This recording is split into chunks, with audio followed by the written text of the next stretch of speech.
Temos aí bomba do ministro Alexandre de Moraes. Olha, o Eduardo Bolsonaro está surtado aí com as últimas ações do Trump, porque acontece o seguinte, ele tá nos Estados Unidos, ele tá indo para lá direto desde novembro do ano passado. Ele já tá morando lá desde novembro do ano passado, mas ele oficializou isso agora no final de março.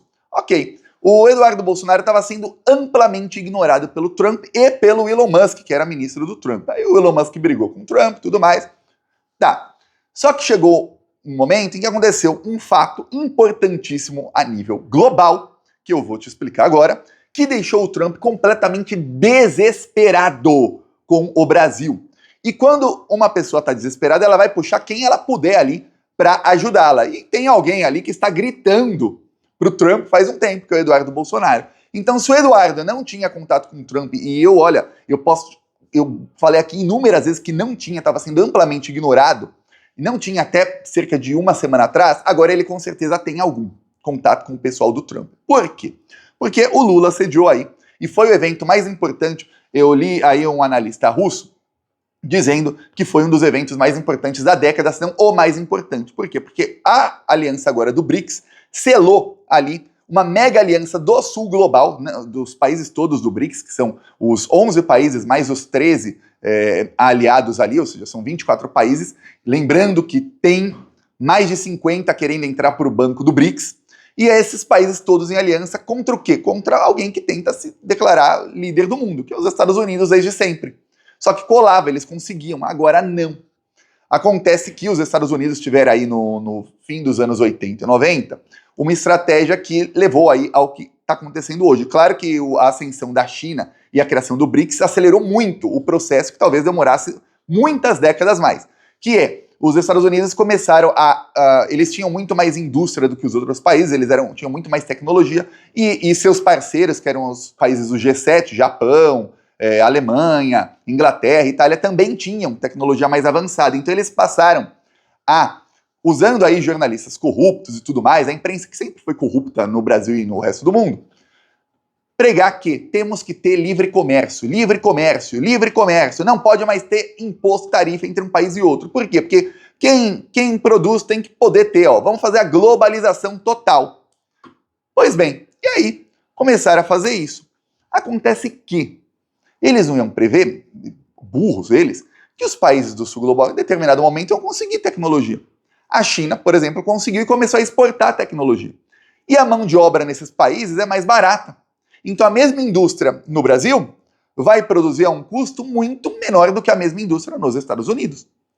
Então o que acontece? O livre comércio começou a ser bom para os países do sul global. E aí, quando os Estados Unidos perceberam, não tinha o que fazer. Eles estão tentando aí boicotar, começaram a inventar guerra aqui, ali e tal, para parar o desenvolvimento desses países, mas não conseguiram. Não estão conseguindo. Então o Trump começou aí a ameaçar com tarifas e tudo mais.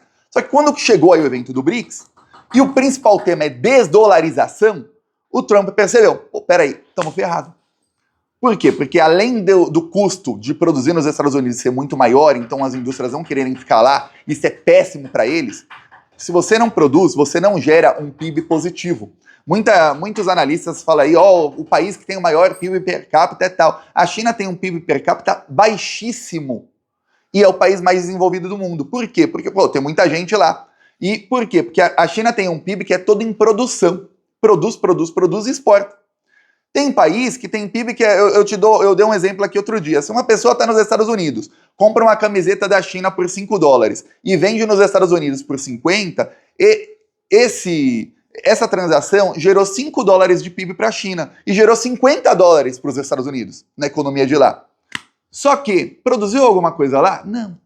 E na China? A China está produzindo e gerando emprego para caramba. E aí esse dinheiro é todo usado em desenvolvimento, em infraestrutura, em tecnologia. E os Estados Unidos gastam em quê? Em guerra, dando para Israel, dando para a Ucrânia, dando para um, para outro. Aí, difícil, né? Bem difícil. E aí o Trump se desesperou quando ele viu ali o Lula. O Lula deu uma senha, eu vou te ler aqui o que o Lula falou, que é o que desesperou completamente Donald Trump. Achei aqui o vídeo, inclusive na imprensa russa, na RT, que é o Russian Times. O Lula estava falando ali, ele estava criticando o FMI, a ONU, criticando aí o G20, e aí, o que falou o Lula?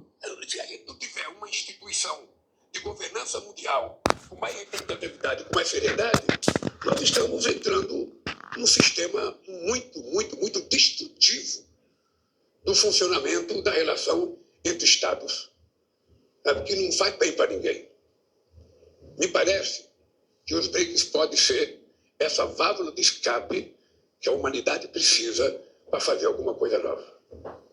Eu, sinceramente, acho que a gente até deveria convidar os países, sabe, porque nós já somos 10 do G20 nos BRICS. 10. É só convidar os outros 10 para vir para o BRICS. Aí fica uma coisa só, todo mundo discute o mesmo assunto.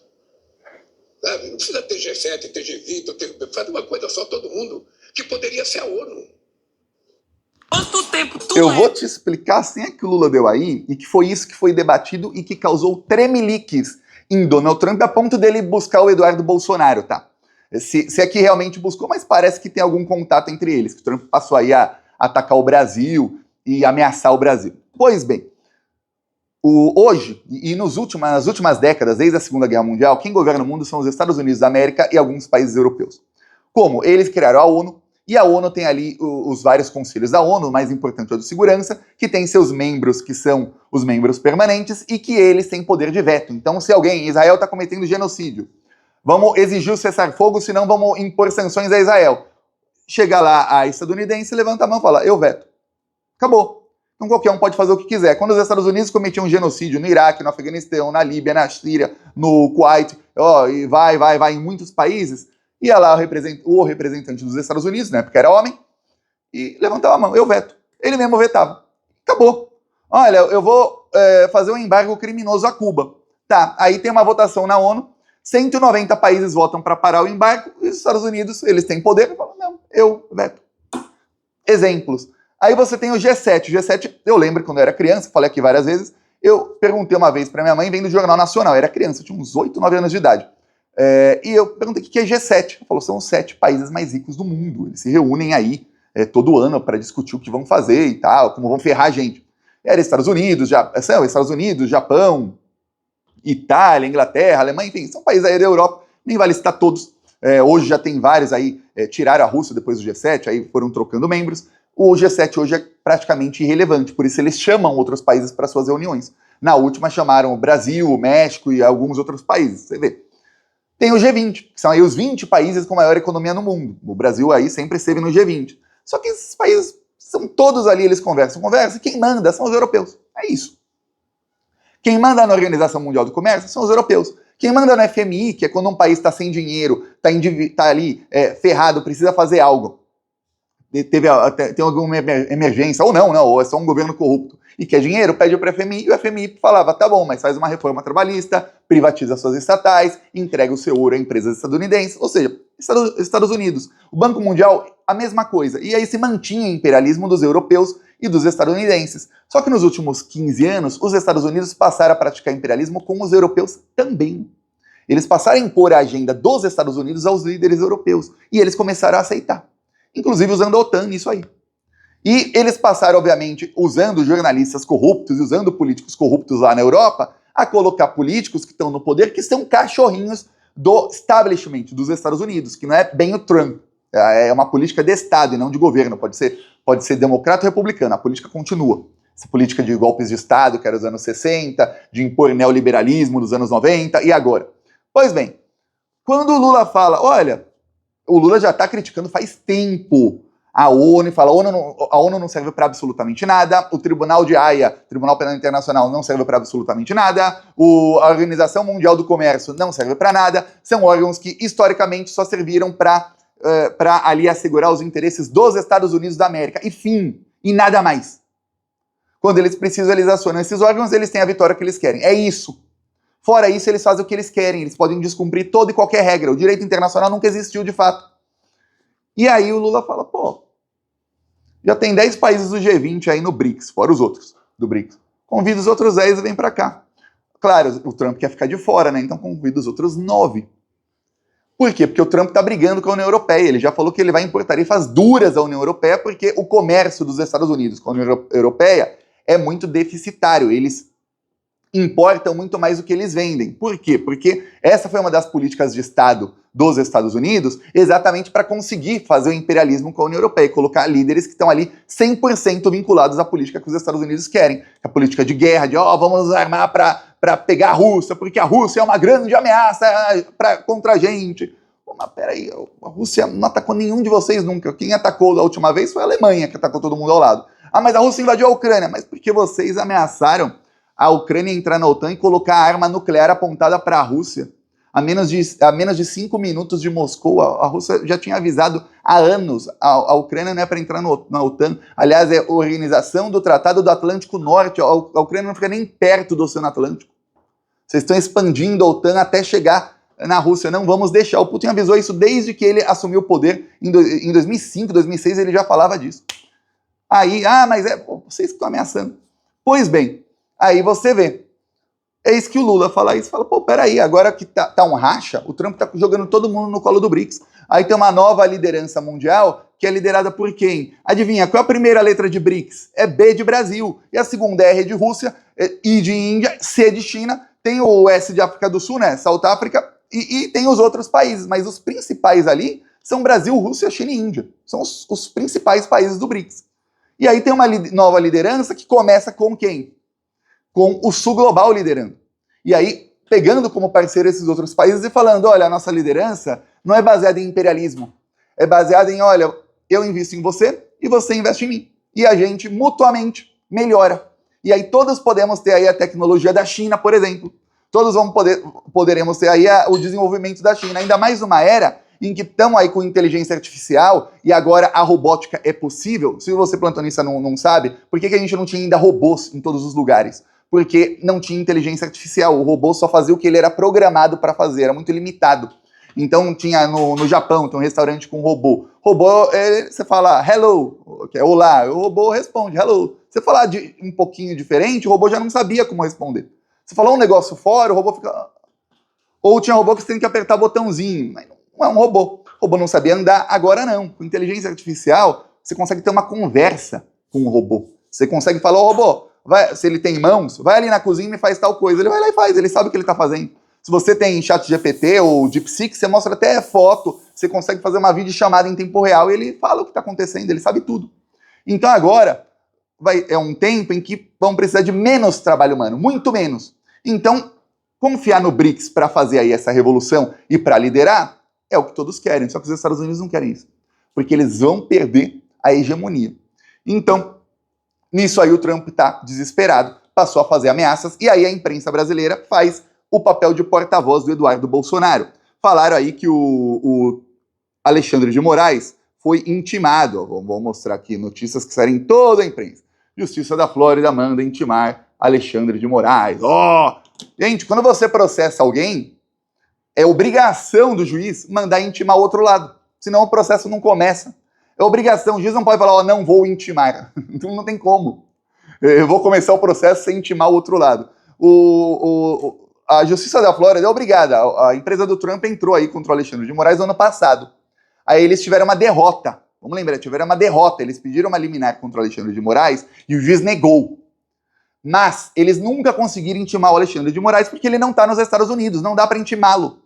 Eu te dou um exemplo, o Eduardo Bolsonaro, e aí vem a bomba do Alexandre. O Eduardo Bolsonaro falou que ele está nos Estados Unidos e que ele não pode ser intimado sobre a investigação que tem contra ele.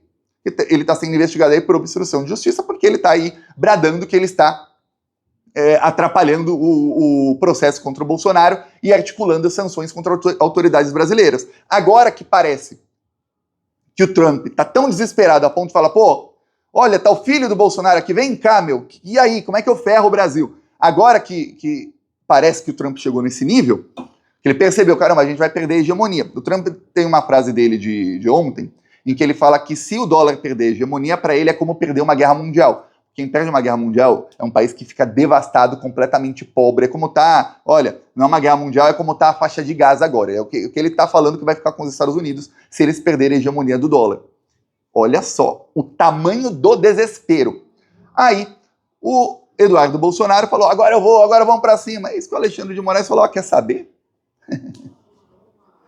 Vamos agora, a investigação tomou um novo rumo. Tem um escopo maior dessa investigação. Eu vou prorrogar por 60 dias essa investigação, a gente vai destrinchar tudo o que Eduardo Bolsonaro tá fazendo. Olha, eu vou falar, já vai ter mandado de prisão contra Eduardo Bolsonaro, tá? Lembrando que o mandato dele de deputado acaba agora em agosto. Acabaria agora dia 19, porém o recesso parlamentar começa dia 18, aí não conta o dia 19. Então acaba no começo de agosto. Ou ele volta para o Brasil e corre o risco de ser preso, ou ele perde o mandato e aí vai ter mandado de prisão contra ele. E o pai dele será preso aí em agosto ou no mais tardar setembro, se é que não vai ser antes, tá? Porque agora a coisa tomou um novo rumo. Se for anunciado algo contra o Alexandre de Moraes, aí vai ficar ruim aí pro Bolsonaro e pro Eduardo, porque aí tá comprovado o crime do Eduardo Bolsonaro. Mas a Polícia Federal segue investigando e você vê que o Alexandre de Moraes não retrocedeu 1 milímetro. Inclusive, o STF informou que o Alexandre não foi intimado, ou seja, foi mentira as matérias que dizem Alexandre é intimado, e aí eles usam um termo, intimado, olha, tão intimado.